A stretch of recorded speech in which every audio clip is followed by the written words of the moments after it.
Are you an adventurer looking to take your hunt to the next level? Then you're in the right place. Welcome to East Meets West Hunt with your host, Bo Martonic. Welcome back to another episode of the East Meets West Hunt podcast presented by onX.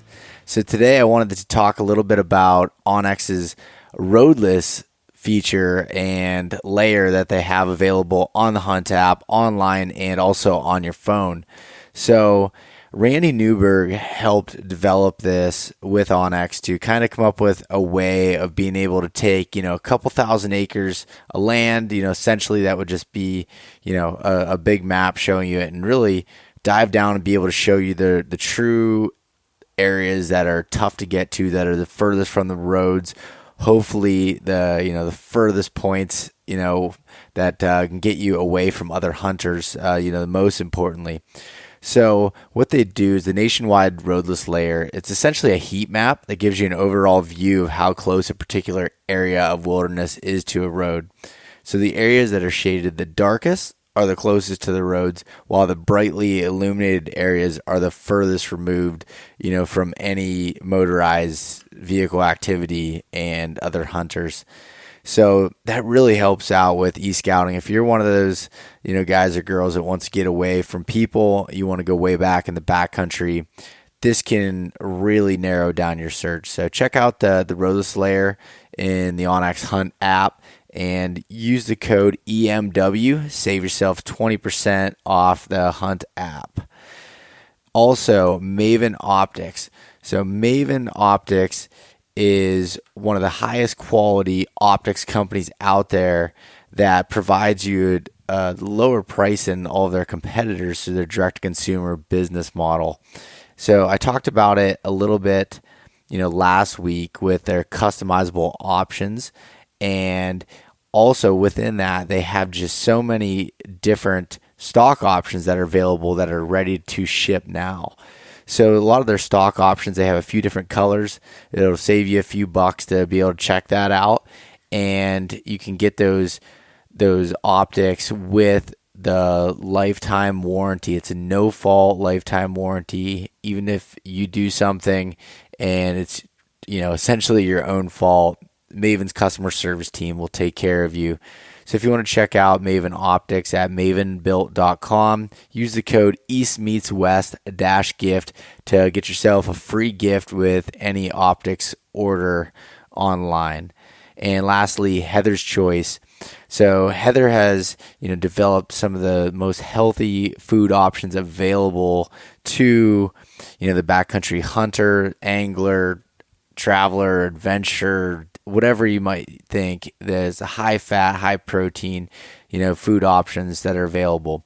If you're looking to purchase some Heather's Choice meals, I would highly recommend doing that soon if you want to have them in time for hunting season. This is their crazy busy time, and they have some new flavors out, the old Mom's Paschetti, and they have redone that, and I haven't got to try it yet, but I just put in my order, so I'm going to have a whole bunch of it coming in to try out for my Idaho trip. So if you want to get free shipping on any orders over $99, use the code EastMeetsWest. And if you just want to, try a few things out, please use the link at our website under the partners page. Click on the Heather's Choice logo to be able to check that out. And in addition, just lastly, I did want to bring up about, I was talking about gear lists in the last few weeks and some things I've been working on, and I've been putting a lot of links to, products I'm using through Amazon. And one of the reasons that I'm doing that is because Amazon offers something up called basically an affiliate program that I can use. So whenever you guys go through one of the links that I have in my gear list and it links to Amazon, and you say you would happen to purchase the product, Amazon will then pay me, a small basically finder's fee, small finder's fee out of, what you'd purchase. So that just helps out a little bit with the podcast. So I'm kind of, messing around with that, and I'm going to try to, make basically an online store within Amazon, so you can go and check that out there, get, the free Prime shipping and everything else. So just for some of the items that I have, when I order them from Amazon, that's where I normally get them. I figured might as well do that to help support the podcast a little bit, and also put everything in, one place that you can find it easily if you're, looking to check out some of the products I'm using. So just wanted to mention that. Also, we have some new apparel out. I talked about the mountain buck stuff, last week, and now the Western Roper hats are available. They're live. I just have a very small quantity of those available. It was, something that got a lot of requests for, and they were on back order. Finally got them in stock, so check that out. And I'm going to send out a free koozie with any of those orders if they're over $30. So check those out on the website.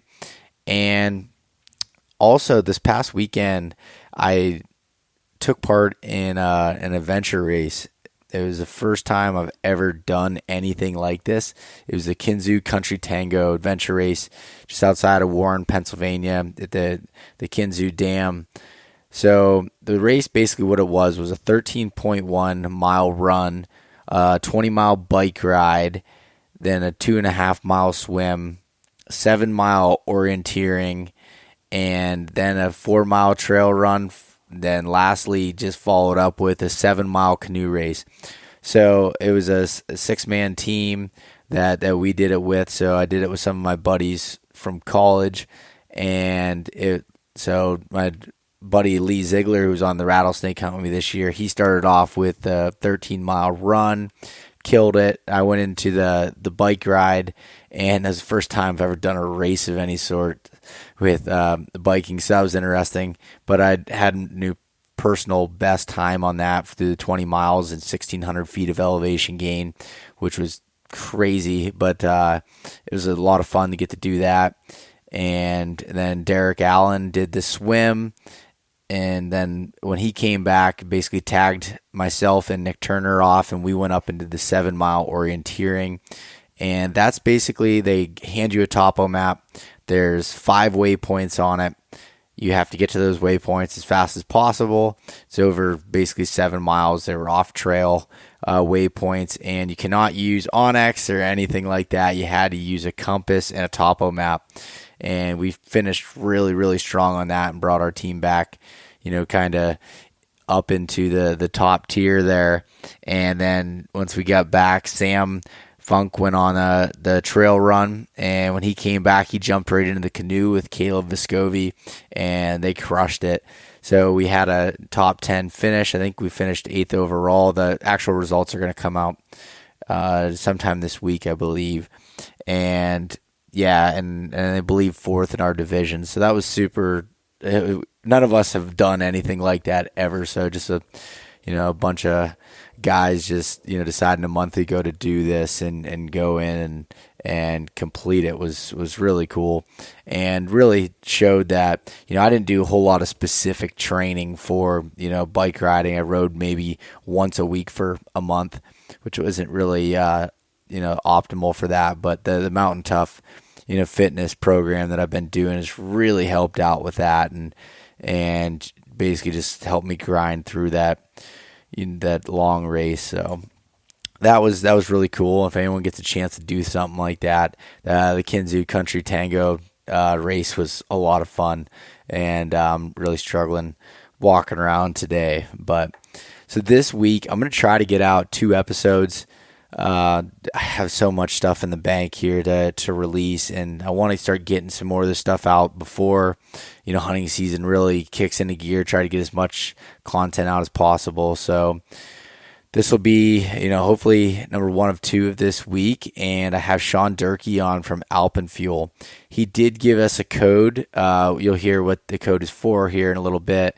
But if you use code EASTWEST, I'll also include this in the show notes, that'll save you 10% off an order from Alpen Fuel, which is his backcountry nutrition website.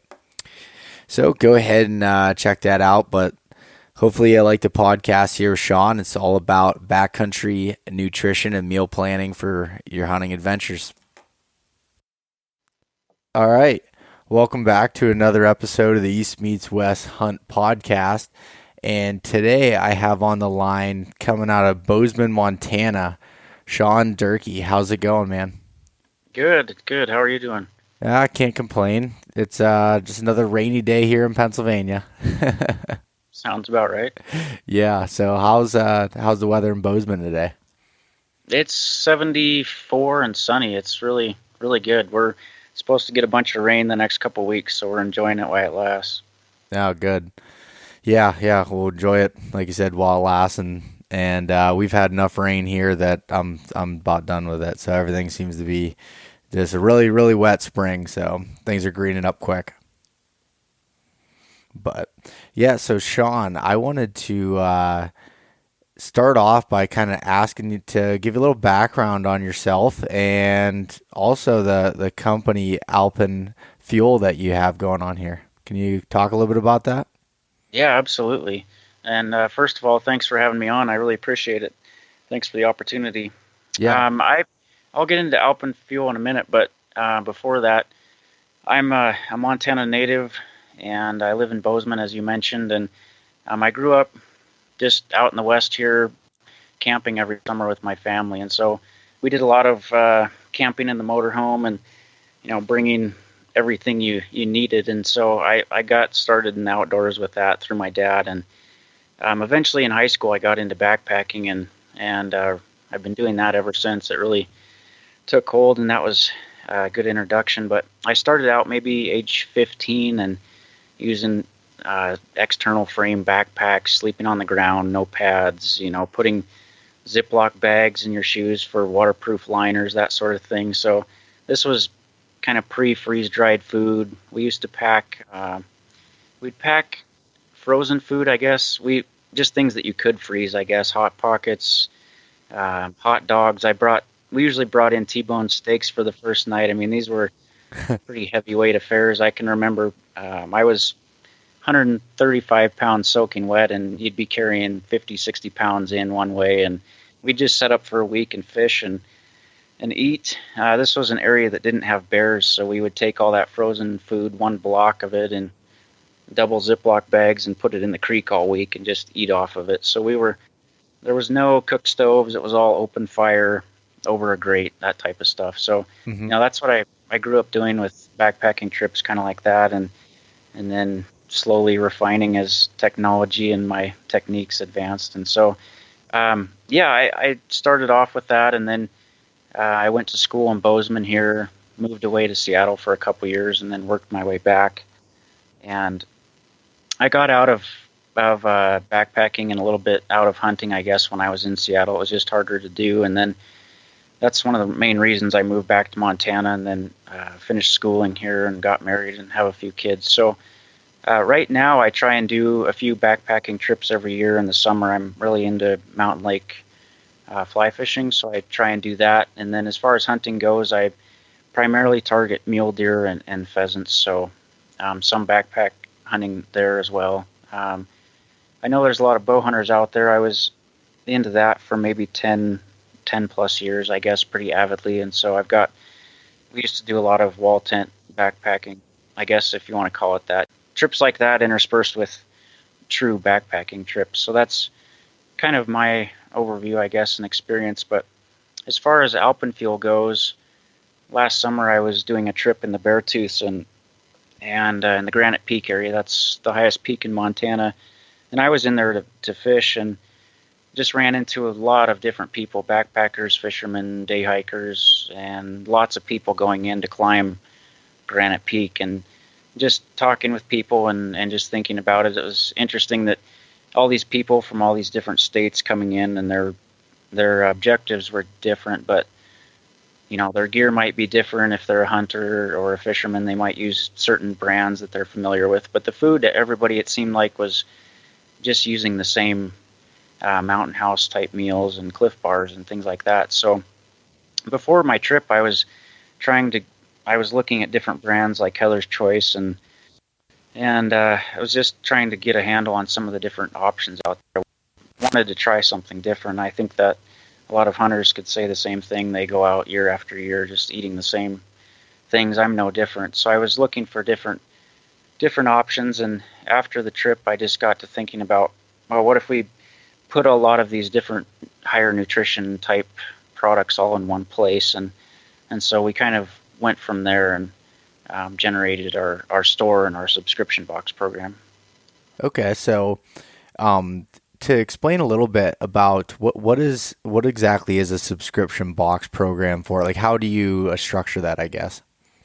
Yeah, good question. So I guess we launched in January of this year, and so we've had boxes shipped in February, March, April. We're getting ready to ship one tonight, actually.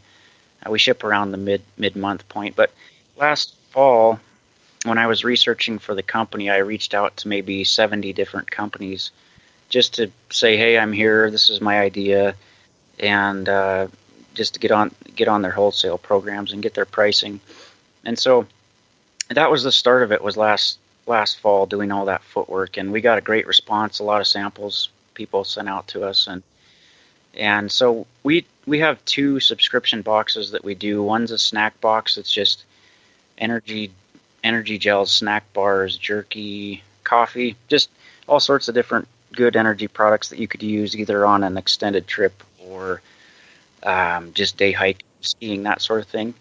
And then the second one that I wanted to try, I didn't have as much faith in it, I guess, but it's actually been our best-selling box, is more of our premier box, is the one that contains meals. And so it's going to be the same exact box as the snack box, but we try and put 2 to 3 meals in it, and that's either freeze-dried, dehydrated, or quick prep type stuff. So these are boxes that you can, if you want to just try different things, it's a good option for that. You can buy them one-off through the site, or you can subscribe on the monthly basis and save a little bit of money that way. But it's a good way to just try out. We're out there researching all these companies and trying to put these boxes, a project every month, trying to put these together for folks so that they can try new things. Or, I guess there's really 2 camps of people that are subscribing. Those that want to, maybe they're doing a hunt in the fall and they're just curious about these different brands, and this is a great cheaper way just to try, see what you like, see what you don't like. And then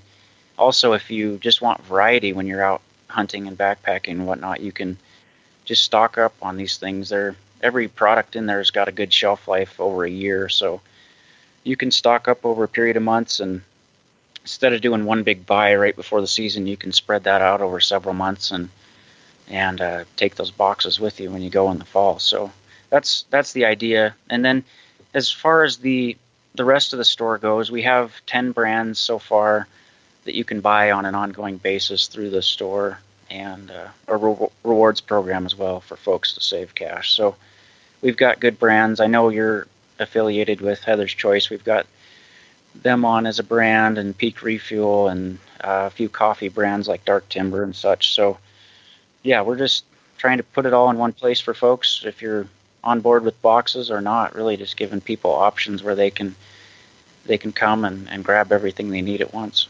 Yeah, and I mean that's such a to comment on that. I mean, for me specifically, I like the idea of the box with the snacks and the different to go type bars, because there's so many out there, and I tend to go back to the same ones that I have used forever. But it having the same thing, whether that's in my pack for 7 to 14 days on a hunt, or just when I'm shed hunting or just going out and about around here, I even pack that kind of stuff in my lunchbox for work, and I'm always afraid sometimes to try new things. As far as like, usually you're buying, like, say, in bulk of something else, where something like your subscription box with it, you get a taste of a little bit of everything, and you don't like that, then whatever, then you just don't get that, you don't buy that from, say, your store or wherever else in a bulk fashion. So just again, giving you a way to try different things, which I think that's a really cool option.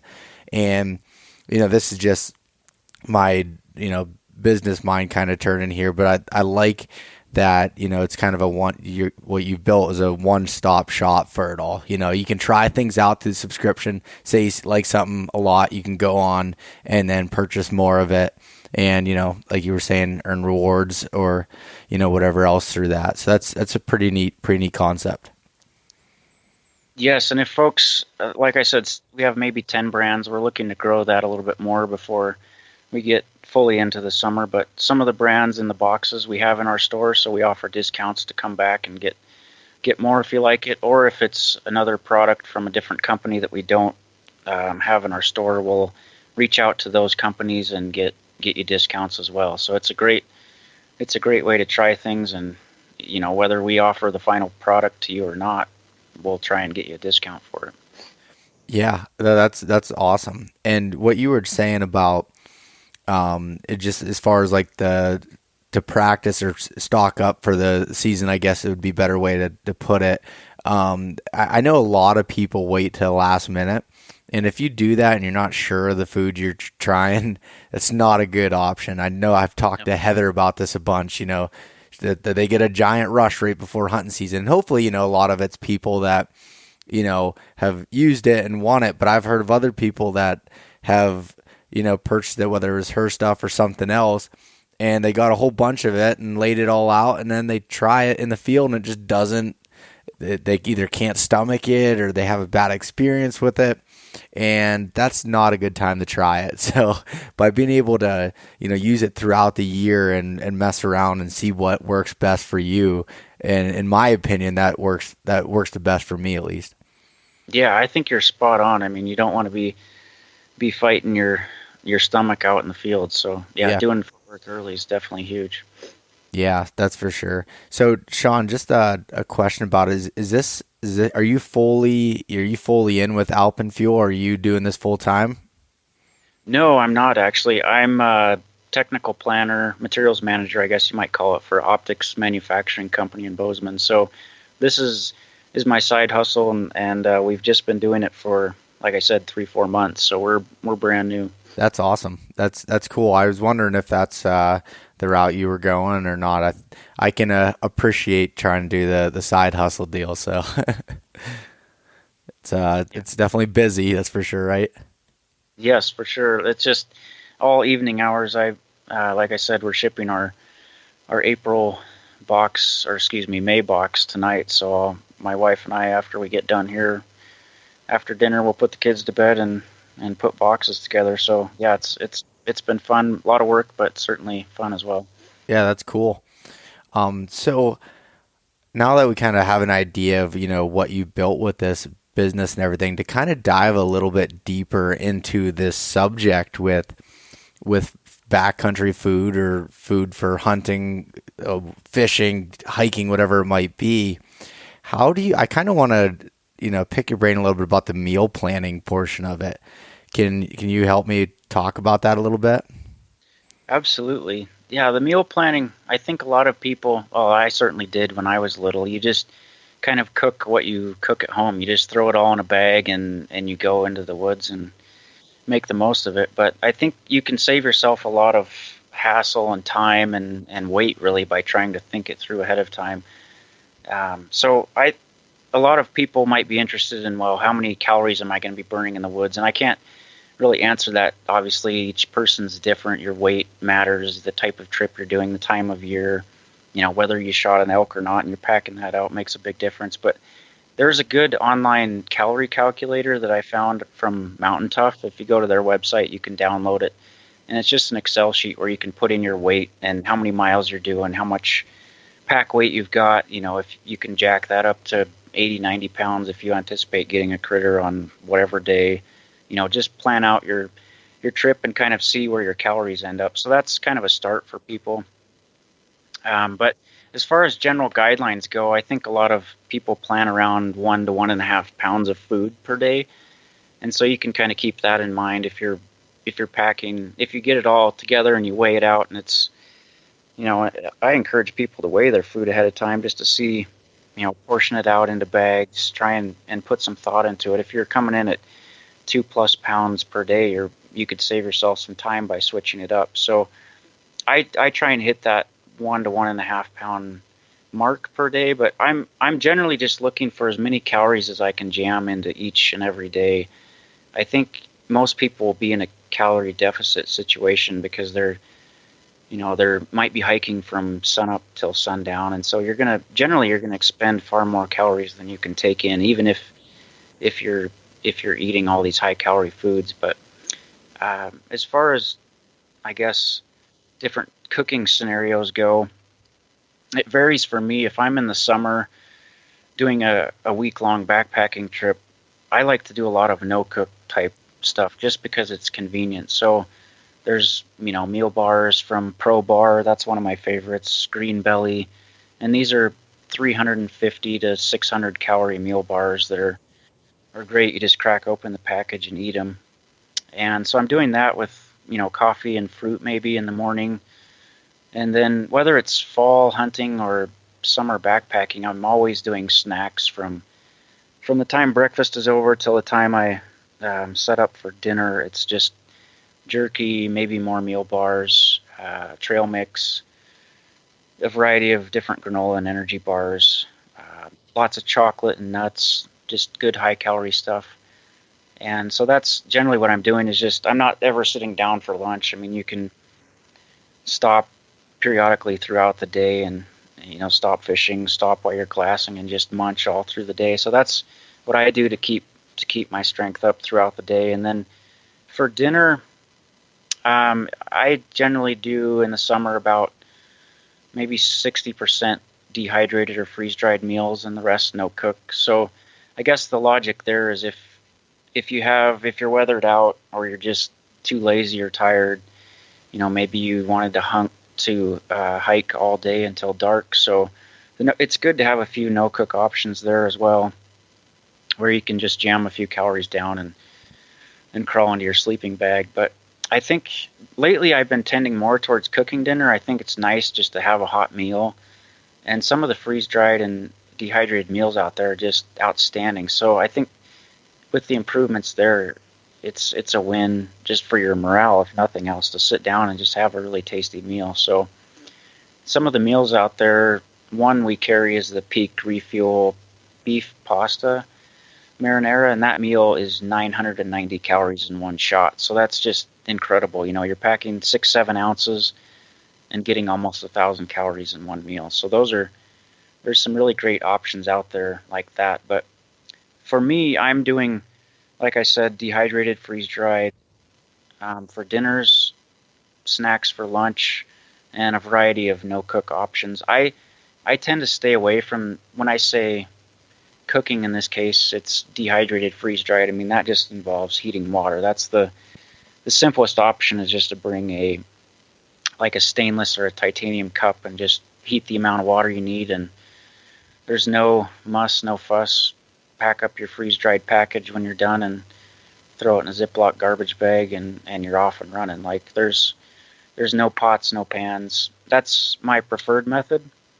I know a lot of guys might pack pots and pans for cooking mac and cheese or soups or whatever. I mean, you're more than welcome to do that, but I just shy away from that for weight savings. I think the ultimate for me is to have a small stove like a Pocket Rocket from MSR, and a small cup and a lighter, and I'm done. There's no soap, no pots, no pans. So that's some of the thought, I guess, that I have on it is along those lines. Yeah, so a couple comments I have there. So that Mountain Tough calorie counter is awesome, and I wish I would have.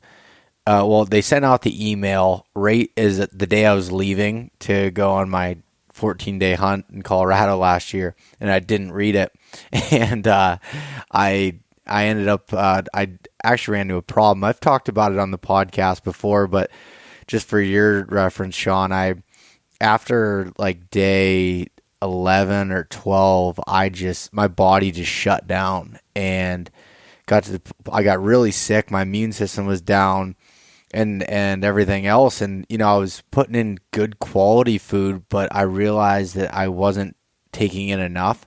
And once I was able to take that calorie counter, it's hard to to figure out, how much you're going to be packing, or say if you were packing the animal out and how many miles you plan on walking. But I was able to get that actual data from my trip and plug it in.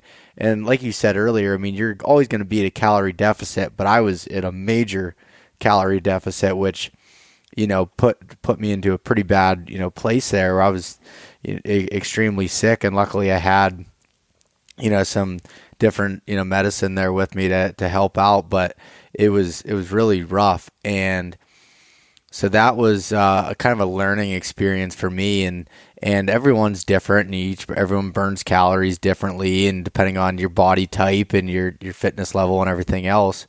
But yeah, that was just a learning experience for me. And in addition to that, what you were saying about, say you're eating like dehydrated meals or whatever else, as far as like the no mess scenario, what I tend to do is I put everything for one day in a gallon Ziploc bag, and that seems to hold everything pretty good. It's packed pretty tight, but it also acts as a garbage bag.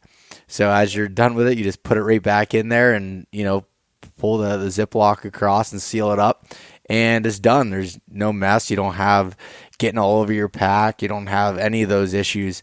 I just put everything in there, and at least, I mean, again, everyone on here knows and stuff, I eat a lot of the Heather's Choice meals, and they just zip back together. You just close them back up and everything's sealed. There's no smell coming out. There's nothing leaking out.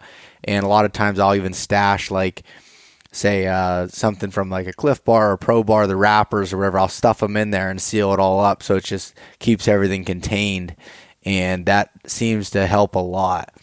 So it's one thing that you had said about the no cook option.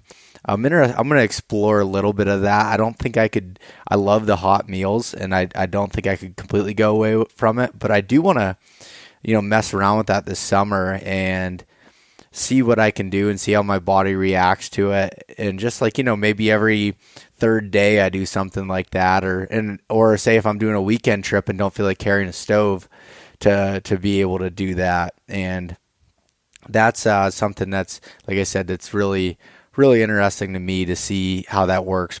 But I can attest to, there's a lot of times you come back to the tent at the end of the night and you do not feel like eating, but I make myself eat dinner, and it definitely helps for recovery when you get, those proteins and everything else into your body. So whatever it is, whether it's a cookless option, or if it's a dehydrated or / freeze dried meal, it is definitely important to eat there at the end of the day. Yeah, that's great input. I'm glad you mentioned that. For me, I tend to lose my appetite sometimes.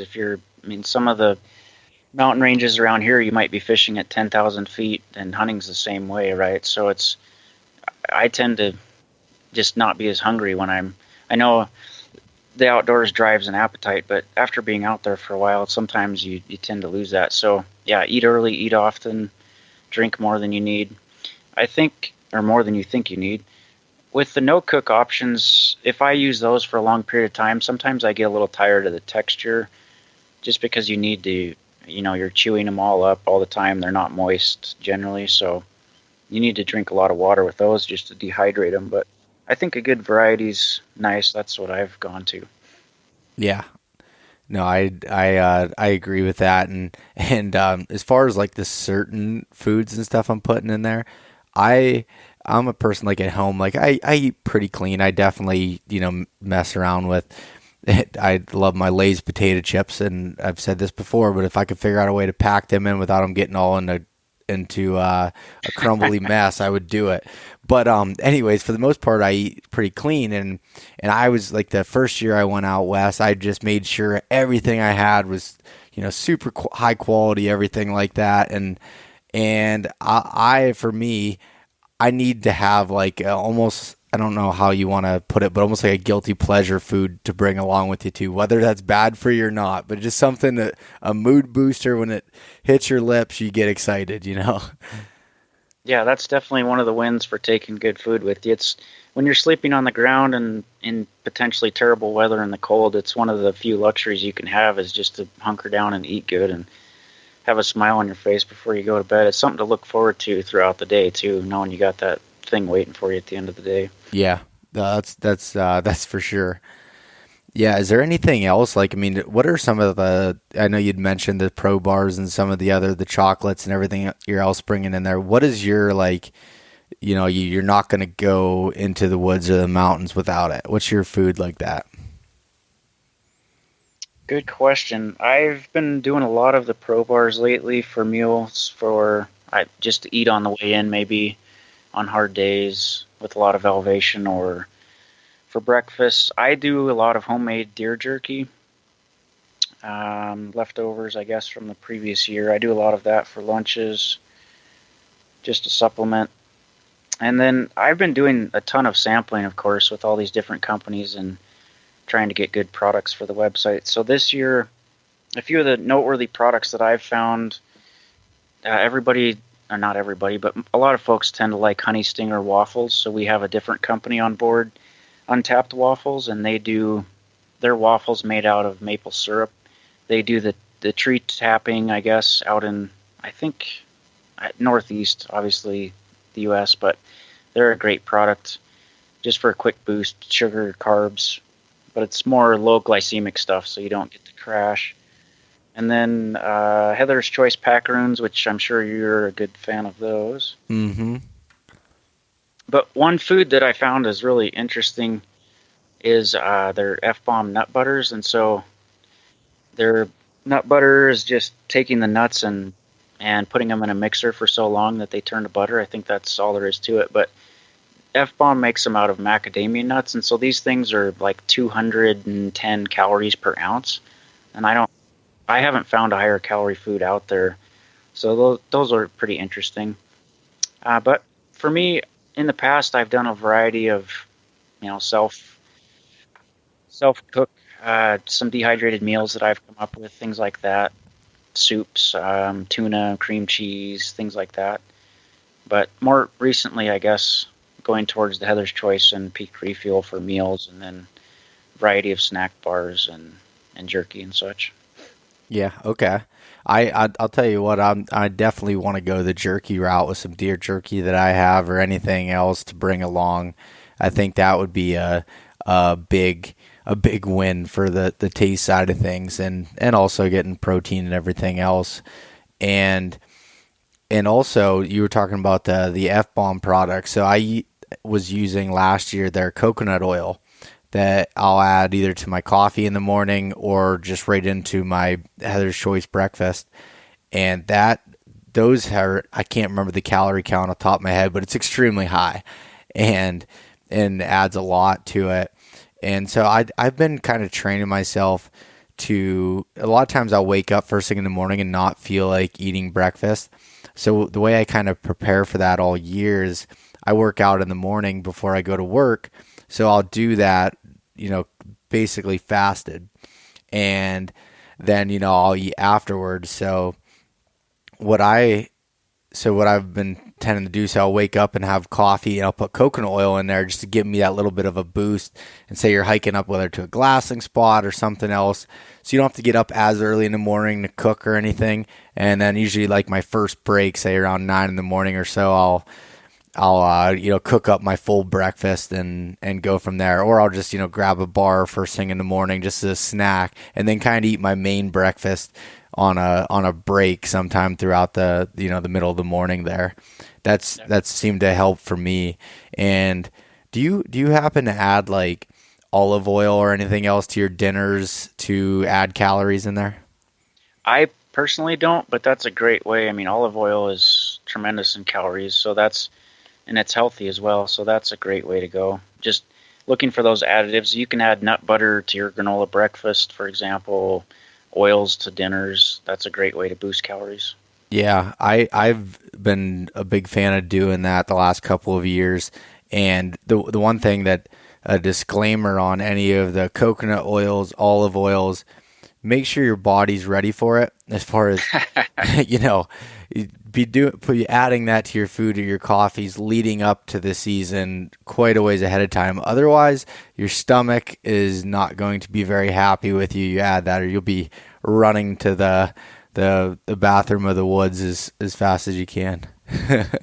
Yeah, so that's definitely one point I wanted to make is people need to eat in the backcountry like they do at home to some extent. You can't be keto or paleo at home and then go and eat mountain houses all week. Your stomach will explode. You can't, you got to be conscious of that, and that's a great reason to try some of this stuff at home. Make sure your body's up for it. And refine it and go from there. Yeah, no, like I said, that's just something I definitely wanted to make a point across, because I actually had someone bring that up about Heather's meals. A lot of them are high fat, high protein type meals, and they're like, my stomach was completely tore up, and I said, well, were you eating them beforehand at all? Did you try them out? Were you eating other things that were similar? And the answer is normally no.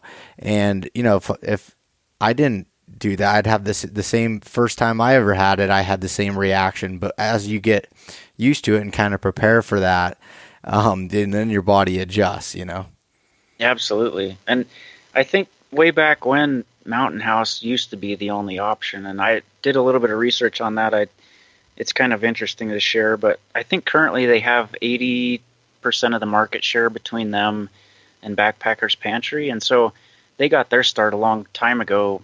And Freeze Dried in particular started back in World War II getting traction because they were shipping blood overseas to the troops and it was spoiling, so they needed a way to cope with that. So along came, the freeze dried methods, and that took off with food in general. But so now a lot of these companies in the last 4 years have started niche type things. There's an entire brand, Next Mile Meals, devoted to keto, and like you said, Heather's Choice has a lot of high fat, low carb options, and so those are definitely for people that prescribe to those diets. There's traditional options out there for folks that want to do that. The main knock on Mountain House over the years is that they're really high in sodium. So if that's not your deal, you can find meals that are low in sodium and gluten-free, vegan, all that. So there's more options now than ever, and they're really good, great options, tasty. Yeah. Can you tell me a little bit about the Green Belly meals, or what they're all about? Yes, so that was started by Chris, I believe is his name. He's on the East Coast, and he hiked the Appalachian Trail, and he was looking for a food that he could just eat that was convenient. He didn't want to mess with cooking, and so he developed these meals after a trip hiking there and refined his food products. But their main selling point is they're more of a traditional food, I guess. They're not high fat, low carb. But he just took the American diet and divided it into thirds. The general 1/3 for fat, carbs, all the macros. And so you could eat, there are 2 bars in each package, and they come in 3 flavors. It's one of the brands that we carry, so I'm a little familiar with it. But you can essentially eat one for breakfast, lunch, and dinner, and cover your daily requirements for all the main things on the American diet. So okay, that's kind of their claim to fame with it. Yes, and a lot of these companies were developed from thru hikers that are doing the Pacific Crest or the Appalachian Trail. And so, if people can eat this food for 5 months at a time, that it's got to be pretty decent. Okay. And I know you'd mentioned, a few of the bar choices and stuff that you like and have been trying out. Those untapped waffles are something that I think I'm going to have to try, because I love the taste of Honey Stinger waffles and was thinking about adding them to my, kit this year. But like you said, the untapped being a little bit more of the low glycemic type, I think that my body seems to react a little better with that, and I have a few food allergies and stuff myself, and my blood sugar I have some issues with, and I'm not real good with a lot of sugars. So that's something that's interesting to me. And a lot of these companies are we like to support the smaller companies. So Honey Stinger, of course, people are familiar with them. They're nationally distributed, big company. But the Untapped company, I think they might have 7, 8 employees, and they're the guys out there tapping the trees, refining this stuff, and packaging it. So they're a quick, responsive company. We love to deal with them when we do events. They're helping us out with samples, so we like to help them out as well. They're just a fun company to deal with. And the owner, all these companies have interesting backstories. The owner with Untapped he's a professional cyclist, and he cycled in the road, I guess, whatever the word is, in Tour de France, and then came back and joined up with his buddies to start this company. So, well, every company's got a story, and we tell some of those stories on our website, just how these companies are started and why we like them, why we're supporting them. Yeah, that's cool. I mean, like when you originally had reached out to me to talk about meal planning and everything, when I was looking for ideas for the podcast, I went and naturally checked out your website right away, and that was one of the things I noticed was you have like these brands that aren't the REI store brands, and I like that. I love personally working with companies like that are they're what they're putting out. One is quality product, and they also they, for lack of better terms, they just have their heart in it. They're the ones doing it and putting it together. It's not running through this giant production facility that they have a personal interest in it. Yeah, that's a great point. I think one of the reasons we were starting this was I love entrepreneurship, and so dealing with these small companies is great. We met last fall with, if you're familiar with Be Good Bars, they're out of Joseph, Oregon, I believe, or Joseph, Idaho. I don't remember which, but they're a great company. I met with Judy Goodman, the founder of that company, last fall when my wife and I were looking for companies. I saw her on Instagram and reached out to her, and she said, "Oh, I'm going to be in Bozeman 2 weeks from now to visit my daughter. Can we sit down and visit?" So we met at a coffee shop, and she brought samples of her bars, and these are hand-dipped energy bars, hand-dipped in chocolate. She's a current, I guess, chocolatier, if that's the right word, but she's been in the food industry for a long time, and so it's her and her husband, her family, basically making these hand-dipped chocolate bars. And so I've been emailing her off and on for the last several months. Again, she's one of the brands we're happy to support, but she recently won an award this winter. I think it was in January or February. She went down to San Francisco and won a pretty prestigious award there. It was, I can't remember it's the Good Food Foundation, I guess. She went down and won the first ever snack award there for the best, basically, energy bar around. So these are the types of folks that we're dealing with. It's pretty inspiring and fun to do. Yeah, that's cool. I like I said, I love the idea. I think that's cool. It's what you've created is, kind of a one-stop shop for it, and allowing people to be able to try it and see what they like. And again, that was one of the main reasons was, to get your expertise on the meal planning and everything I wanted to talk to you about. But in addition to that, I think the brand and everything you've created is really cool, and I think will help out a lot of people, and especially coming from the East, a lot of us out here aren't as familiar with that stuff. There's a lot of places to backpack and stuff, but from a hunting standpoint, we're used to hunting whitetails and turkeys and things like that normally don't take a whole lot of meal planning or stuff to bring together. And as we start, going out west and or even different type of backcountry adventures in the East, it's really helpful to have, companies like yours to help reduce that learning curve and help put everything in one place to be able to try it out and see what works for us. Sure. And even out west, there's a lot of people that aren't familiar with it. I know over the years when I'd tell people I was a backpacker or going on a backpacking trip, they'd be like, "Well, what do you eat out there? Freeze-dried food?" They just knew it as this loose concept, but they'd never tried it. And I think a lot of folks haven't tried it, but it's made so many strides in the last 10 years that it's the best choice. Yeah, no, I think that's awesome.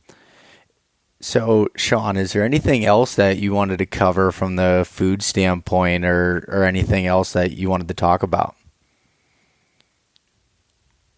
Just one more point I was thinking about when I was getting ready to talk to you.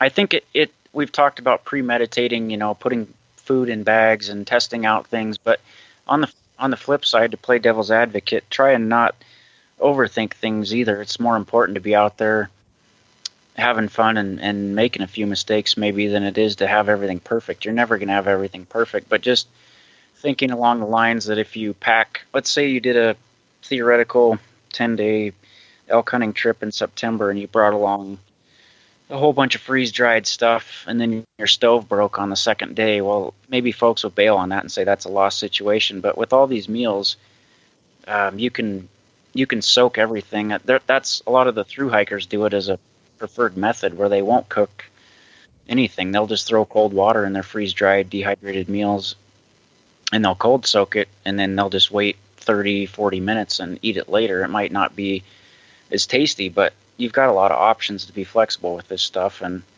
just kind of roll with the punches when you're out in the woods and make the most of it. Yeah, no, that's true. And it goes that way with gear or anything else. You're never going to have everything perfect, especially if you're, first time, or even if you've been doing it for 10, 15 years. You always have things that mess up and have mistakes, and hey, that's all part of the experience, right? Absolutely. Awesome.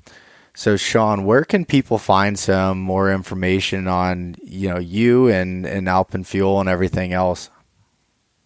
So our main presence, of course, is our website at alpenfuel.com, ALPENFUEL.com. And then we also have Facebook and Instagram at Alpen Fuel. And then there's a contact form on our website if you ever need to get a hold of me. I'd be happy to talk about different options, meal planning, tailoring things to your specific trip or whatever. So I'm easy to get a hold of. Awesome. All right. Well, Shaun, again, thank you very much for, coming on the podcast here and talking with me. And hopefully we'll be talking again soon. Very good. Thanks for the opportunity, Bo, and good luck. Thanks so much for listening to this episode of East Meets West Hunt with your host, Bo Martonic. For more great content and to stay up to date, visit eastmeetswesthunt.com, Facebook at East Meets West Outdoors, and Instagram at East Meets West Hunt. If you enjoyed today's episode, please review and subscribe, and we'll catch you next time.